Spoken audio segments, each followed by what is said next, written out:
The Nature of Belief by Frost in the Warren. Chapter 4. I Will Lose You. Hope is the thing with feathers that perches in the soul. It sings the tune without the words and never stops at all. Emily Dickinson, poem number 254, 1861. Past. The little fairy had always been different from her sisters. She was more prone to curiosity, and as a result was quicker to be scolded. Her sisters were more susceptible to the cold than she was, which was understandable considering their home was located in India. But her favorite places to collect teeth were in northern areas, where she could watch moonlight glitter on the snow and the play of frost on windows. It occurred to her that this was probably the reason she loved the myth of Jack Frost. It was all just so beautiful and intricate. The idea that it was done deliberately, with the same level of care and devotion she put in her work, was enthralling. Over time her fascination grew, and with it came a certainty. Surely it was deliberate. Surely somewhere there was a boy with winter in his eyes and frost on his fingers. Her sisters chittered at her for her daydreams when they were on a rare break, but she brushed them aside. Mind made up. And so it was that she quietly, willingly, chose to believe in Jack Frost. It was a cold night in Russia, and while she didn't mind chill temperatures, it was too cold even for her tastes. She shivered approaching the house she'd been assigned, but paused when she spotted the boy on the roof. He was crouched on the peak, a hooded brown cloak hanging on his shoulders, his fingers spread on the rooftop for balance, in one hand a staff with a hook at the end, almost like a shepherd's crook. He was lit by dream sand, the golden light shining on skin pale as frost and hair white as snow. He was turned away, and she was unable to see his face, but his head was turned up like he was watching the dream sand.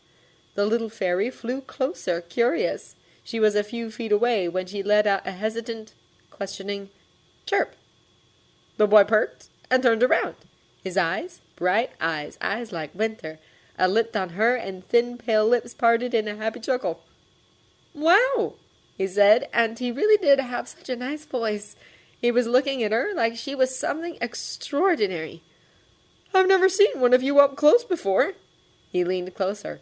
She glanced down bashfully, then raised her eyes to meet his and chirped her question once more.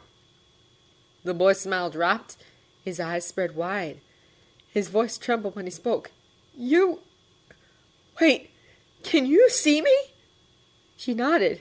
He made a giddy, bubbly sound that looked like a laugh, but felt like a sob. He held out his hand as to touch her, and it shook. She cooed in concern. He closed his eyes and curled his fingers, drawing back slightly with his chin tilted downward. He peeked up at her through back eyelashes. She was stunned to realize he was afraid of a tiny thing like her. Upset, she chittered rapid reassurance and darted forward to curl her arms around his thumb. He started, but was careful not to shake her off. Then, hands trembling, he sat cross-legged with his staff across his knees and cupped her. He stared at her for a long time, and she didn't want to disturb the silence. She was worried that if she did, the tentative joy in his eyes would vanish as quickly as it had come. Instead, she released his thumb and settled into his palms so he could hold her better. Eventually, he curled his thumb in and stroked the top of her head, his touch cold but very, very gentle. He exhaled heavily, the joy settling in his eyes. "You're real," he laughed shakily. "You're really real." Then he smiled, and she blushed because, he had such lovely teeth. "I'm Jack Frost. Who are you?" Her mouth dropped open, and she fairly vibrated excitement. Jack Frost! She began chirping quickly and loudly, her words blurring together, a mass of, "I can't believe it's you, and I knew you were real." She had a feeling he understood her because the smile slipped away in favor of shocked awe. "Thank you," he rushed out, cutting through her rambling. "Thank you." She calmed down and pat his palm. He looked near to tears. "Who are you?" Jack was the one bouncing now. "What's your name?" She pursed her lips, then slowly chirped as best as she could that she didn't have one. None of the fairies did. Collectively they were fairies, and amongst each other they were called sister. They could tell each other apart just fine, so they'd never had a need for names. Jack frowned a bit, biting his lip and furrowing his brow, as he seemed to catch the gist of what she was trying to say. His words came out slowly when he spoke. "Isn't that a little sad?" She shrugged, her best way of saying, "Not really." She never thought of it that way. She supposed a name would be nice, but she was all right not having one. "Well, I've never seen a fairy like you." He glanced at the mark under her eye. "And until now, no one's ever seen me before." There was a heavy weight to those words, and she was beginning to understand why he'd been so afraid of her. "So, can I name you?" It was an odd request. She really hadn't thought about having, or not having, a name until now. But looking at his expression, she could tell that somehow it was important to him, and she couldn't bring herself to take that away. She twittered and nodded a yes. He smiled, close-lipped, and then began to look contemplative. "Well, you're all mini Toothianas, right?" She nodded again. "Then how about Baby Tooth?" Frost crept across his cheeks, and he lowered his eyes bashfully.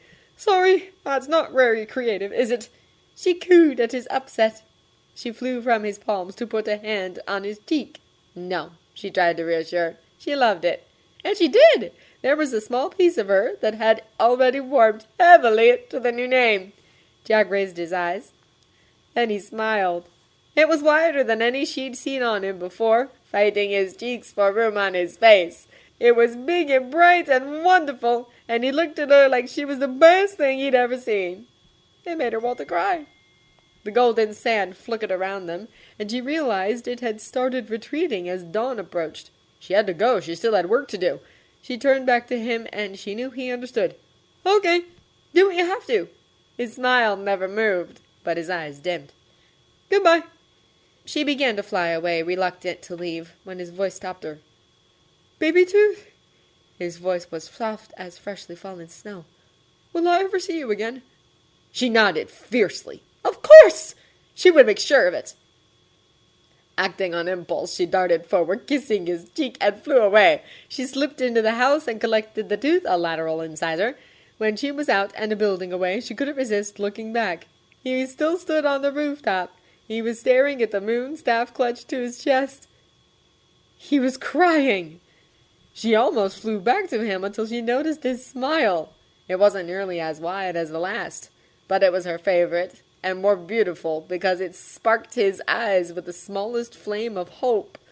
She squeezed the tooth closer, looked away from what was clearly a private moment, and headed to the Tooth Palace. It was hard to make time for Jack. Teeth were constantly being lost, and she very rarely had spare time to even rest, let alone track him down. But somehow she managed it. It was only once every 5 years or so, for if she was lucky, but the look on his face always made it so very worth it. She tried to tell her mother when she realized the full extent of Jack's situation, but Toothiana had just smiled and praised her for her imagination. It was frustrating that no one believed her, and she wondered if this was how Jack felt all the time. Her sisters twittered good-naturedly at her, but she had resolved just to giggle with them. They didn't see him. She did. She had a name now. He was Jack Frost. She was his baby tooth. It was amazing how much that had come to mean to her. Present. Toothiana was happy. Joyous, really. It had been so long since she'd been in the field. She was remembering why she loved it so much. It was odd, though, how she'd sense a tooth in one place, and then it would reappear in Sandy's bag. He must have been using his dream sand. In fact, Sandy wasn't using his dream sand, and he'd noticed as well. He weighed the bag in his hands unnecessarily because he knew it was heavier than it should be. He huffed, curious and thoughtful. He'd been feeling odd recently, like there was something just on the edge of his awareness. It niggled at the back of his mind, bringing forth memories of another night 80-some years ago. He'd felt something like this then as well. Sandy shrugged the thoughts away and got back to work. Toothiana was what mattered right now. Still, the thoughts tickled, and slowly began to turn towards the crystal in North's globe room. It had been a very long time since Jack had had this much fun. He'd raised a bunny across cities, and he optimistically believed Bunny may have subconsciously acknowledged his challenge. They'd dived through windows, swooped across rooftops. Jack really wished Bunny could see him. He just knew they could get along. Jack slipped all of the teeth he collected into Sandy's bag. With the way North and Bunny carried on, they deserved for someone else to have a come-from-behind victory. When he spotted Toothiana flying into the bedroom of Jamie Bennet, he was quick to follow. As she collected the tooth, Jack looked at the pictures on the wall. He chuckled, running his fingers over the waxy crayon and smooth paper. Jamie really was a good kid. Kids, huh? He murmured to himself. He'd give anything to protect this. Before the weight and meaning of that sentence had time to settle in his mind, the other guardians had arrived and begun causing a ruckus. Jack rolled his eyes when Jamie stirred in bed. Way to go, guys! So much for subtlety! There was a jolt of envy and a slow-digging spike of grief when Jamie woke up and saw the guardians. He swallowed past the lump in his throat and glanced out the window. A nightmare stared back. Jack jerked around entirely, his staff knocking the alarm clock on Jamie's nightstand. Chaos broke out around him, and he was walked through more than once in the jumped mess of so many bodies in such a small space. When it died down, Jack clutched the wall for support. He bent over, trying to breathe. He coughed and watched the nightmare, silent until now, whinny loudly. A rush of anger narrowed his eyes. Jack leapt out of the window, noticing offhand that Sandy was the only one that followed him. He chased the nightmare to a rooftop in downtown Burgess before he was able to blast it with his eyes. Jack hovered around it, poking the smeared frozen shadow with his staff. "Look at this thing!" he mused. "Frost?" Jack jolted, spinning around. Pitch stood behind him, staring at the remnants of his nightmare with the same expression of confusion from the Tooth Palace. Pitch prepared to step closer, but was halted by Sandy's appearance. Jack's amusement barely managed to cut through his freezing anger when Sandy tossed Pitch into the street. "Remind me not to get on your bad side," he said, but there was no real amusement in his tone. From the moment Pitch had appeared, the storm he yelled back had begun stirring in his chest. He wanted Baby Tooth back. They were surrounded by Pitch's nightmare soon after, and Jack did his best to help Sandy. Bells jingled as North's sled passed overhead with the guardians, who shook away their sleepiness. Jack and Sandy took off into the air, nightmares in pursuit. 2 nightmares flanked him on either side, and he dropped to avoid them. They crashed into each other in a blast of sand. Another nightmare clipped his side, and Jack dropped his staff. For a terrifying moment he was in free fall, then he managed to catch a hold of it once more. It landed roughly on the sleigh, collapsing as a boomerang passed just over his head and into Bunny's waiting hand. Jack was impressed despite himself at the other's skill. He took a moment to look around and take stock of the conditions of the rest of what was doing well, more than proficient with her swords. And where had those come from? North's sabers served him just as well. And then he saw Sandy surrounded by a mass of nightmares. Sandy knew he shouldn't have let himself get so separated from the others, but he was so distracted. His earlier thoughts had come back with a vengeance. Then there was the ice and flashes of blue he'd seen during the battle, and the frozen smear of nightmare on the rooftop. What was doing this? What was hovering around them, on the edges of awareness? What was attacking the nightmares with them? What? Who? The crystal flashed across his mind, the empty mist above it, that hadn't contained anyone. Or perhaps just someone they couldn't see. Someone they couldn't see. The feeling of someone hanging in his periphery, the ice and frozen nightmares. "Maybe it's Jack Frost?" Tooth quipped. Jack Frost. Jack Frost! Pain exploded in his back. Fear clawed at the base of his spine. Sandy hunched in on himself. "No!" Sandy didn't recognize that voice. He lifted his head.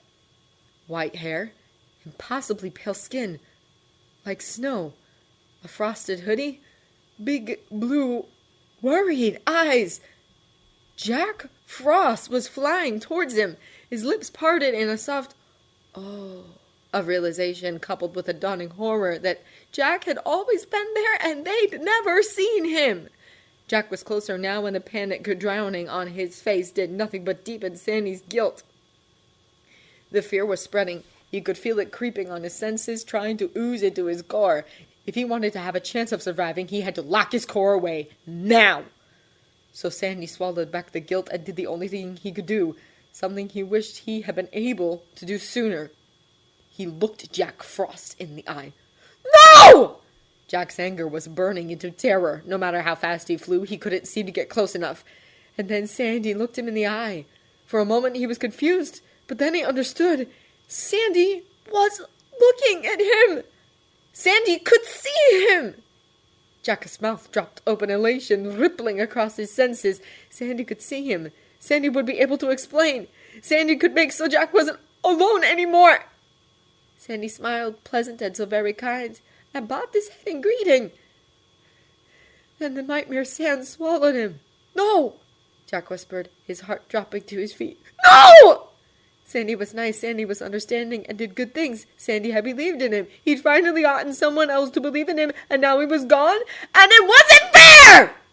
Grief fought and wrestled with terror for possession of his heart, and a bit of the storm in his chest fragmented off from the whole. Nightmare sand bore down on him, heading for the sleigh. Drac gripped his staff and thrust the fragmented piece of storm out, and it shot through the wood to splinter into the sand with bright shining blue-white light. A cry snatched up his throat, and it reflected the battle in himself. The sand exploded! When the storm settled, anger and fear held at bay by heavy grief, he fell. It was chance that he ended up in the sleigh. As the remaining guardians exclaimed about the show of strength he'd made, Jack closed his eyes, too tired to listen, too stricken to care. He felt the black of unconsciousness slip tempting fingers across his mind, and Jack let himself drift off. Pitch laughed as the sleigh disappeared through one of North's portals. He wiped snow from his robes and paused. He brought up a handful, crumbling the snow in his fingers. He seemed to think deeply for a moment. Golden eyes slid from his hand to the moon, glowing with suspicion. He hummed. "Perhaps it's time we had a little fun."